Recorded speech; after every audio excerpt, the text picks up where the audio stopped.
What's up, guys? I'm Laura from Reading in Bed, and this is my second and honestly probably last Novellas in November update. I'm still reading a couple, but it's pretty close to the end of the month. So let's just get started. I think I have 6 to talk about. The first one is The Fire Next Time by James Baldwin. So this is, as you guys know, I'm reading quite a few of these sort of like book-length essay or single essay books. This is one of them. I read it via the Libby app, so I don't have it to show, but I mean, you guys know what it is. I mean, like, I didn't bother rating this on Goodreads because, like, really, it's not needed, right? Like, this is a classic. It's, had a huge impact. It was written during, like, the civil rights struggle, and that's what it's about.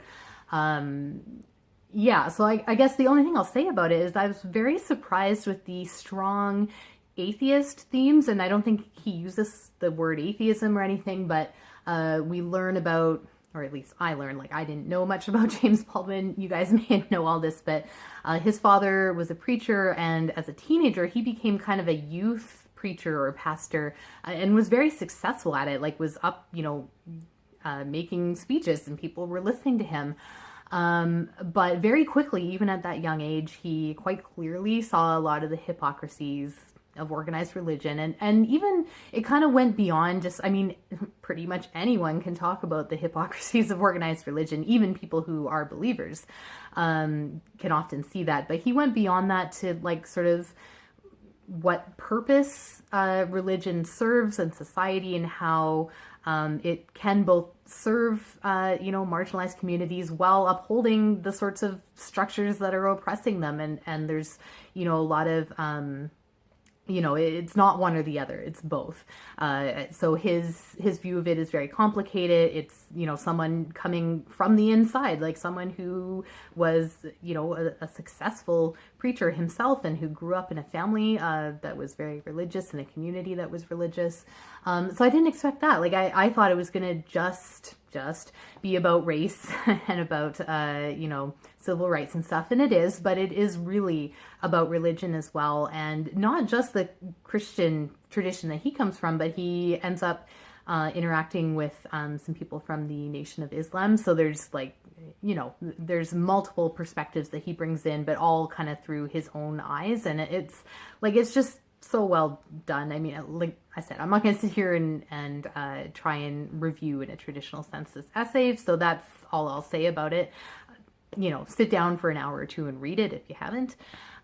Next up, I read Notes from the Underground, which I have part of this volume. The double, I think I read for a Novellas in November in a previous year. Notes from the Underground, it's... Now, as I'm speaking, I actually don't think Notes from the Underground was one of his earlier works, but it kind of reminds me of some of his earlier stuff, in that it's very concerned with, like, these young male clerks who are sort of, like, in this crazy bureaucracy, and how it, like, is suppressing their humanity and stuff. Like, it's very Office Space, like it's very Peter Gibbons, and just the inanity and insanity of the lives they lead, and just the grasping for status, and the, ass kissing that goes on in these environments. So it's very funny, it's very depressing, it's very sad. It's very Dostoyevsky. Number 3 was The Diving Bell and the Butterfly by Jean-Dominique Bauby. So this, I saw the movie many, many years ago, and it was, like, very emotionally, like, destructive. Like, it killed me. The book is quite different. So this is a memoir, and Jean-Dominique Bauby suffered from a stroke, and which left him with locked-in syndrome. So, while his mind was still intact and active, his body was almost completely shut down, with the exception of his left eye, which he was able to blink, and through that blinking dictated this book to, like, a speech therapist. So the book, like, as maybe you might expect given the challenges that he had. It's a lot sparser than the movie. Like, I really realized with the movie, they added a lot. Like, they really kind of went to town with some of the, imagined conversations and interactions, like, especially with his ex-wife and his girlfriend, that definitely were not reflected in the actual book. But there is something about that sparseness, which like, obviously that is part of his experience. Like, he was a guy who seemed to have like big appetites and really lived in a big way. He was an editor at Elle magazine in France, and had recently left his wife for like a younger girlfriend, and he was driving in his convertible car when the stroke happened. Like, he was really doing that whole midlife crisis thing. And then to have that experience, just everything shrunk down, right, into this one hospital room, and just being able to see out of one eye. But of course, the whole point of the story is that then his interior life, took over, and his imagination and everything kind of allowed him to still live in a pretty big way.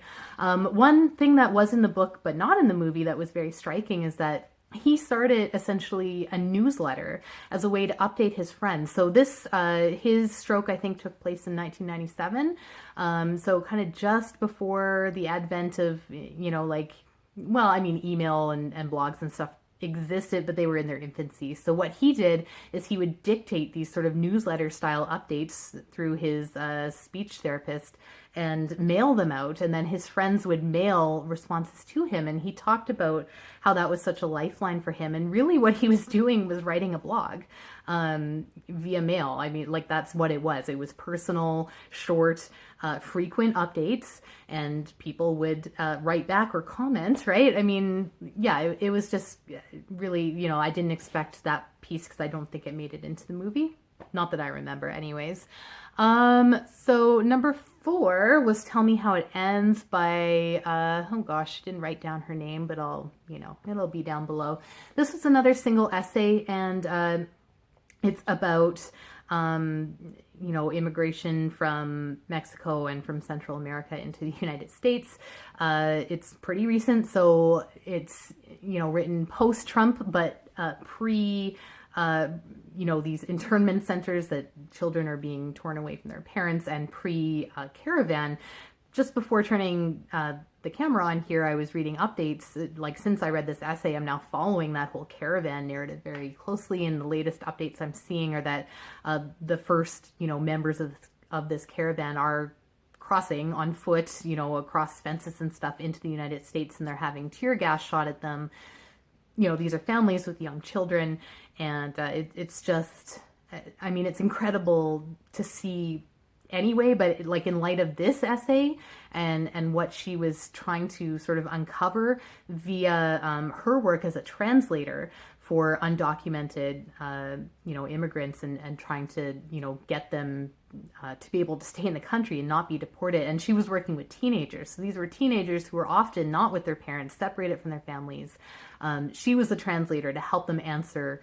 There were 40 questions, I guess, they had to sort of fill out as a first step. And that's kind of the structure of the essay. But I sort of, like, as important as a topic as it is, I didn't quite like the way it was structured. Like, sometimes the actual questions would show up, but not in an order that made a lot of sense to me. And I just, there was something a bit off about it for me. And I sort of wished it was written a little differently, but for what it is, I mean, kind of like The Fire Next Time, just sit down for an hour or two and read it, particularly in light of what's happening now, whether you're in the States or not, and I'm not, but it's just like crazily relevant to everything, that's happening in the States right now. And then lastly, I read So Much for That Winter by Dorthe Nors, and I think I took it back already. Yeah, I must have. So after reading her novella Mirror, Shoulder, Signal, which I loved, and seeing some of her nonfiction writing about, middle-aged women and how they're depicted, or, more commonly not depicted. I was really looking forward to this one. This was a collection of 2 novellas, both, again, about middle-aged women kind of coming out of relationships, feeling a bit unmoored, doing their own version of the midlife crisis thing. But these ones didn't work nearly as well for me. And because there were two, and one I liked quite a bit and one I didn't like at all, I have no idea how to rate it. So I didn't rate this one on Goodreads either, not for the same reason as The Fire Next Time, where I don't think my rating is needed or necessary, but because I really don't know how. Minna Needs Rehearsal Space is written in headlines. So it's, you know, like short declarative sentences, mostly starting with Minna, like Minna needs rehearsal space. Minna says this, Minna does that. And somehow it works. Like, just, I think it plays with the way we consume information and news now in like, you know, scrolling down lists of tweets or whatever. There's also like, the boyfriend she breaks up with is a journalist, so it's kind of playing with that too. And I like that one a lot, but then the second one was called Days, and it was written in lists. But I don't know, it could just be me. I never understood what the lists were trying to convey. It was just like really odd, and it never came together for me at all. Like, I don't know what she was trying to achieve with it. I don't know what I was supposed to feel or take away from it, but it just didn't work. That said, I mean, it's like very experimental, very sort of, like it's an out there way of writing, and so I can respect that.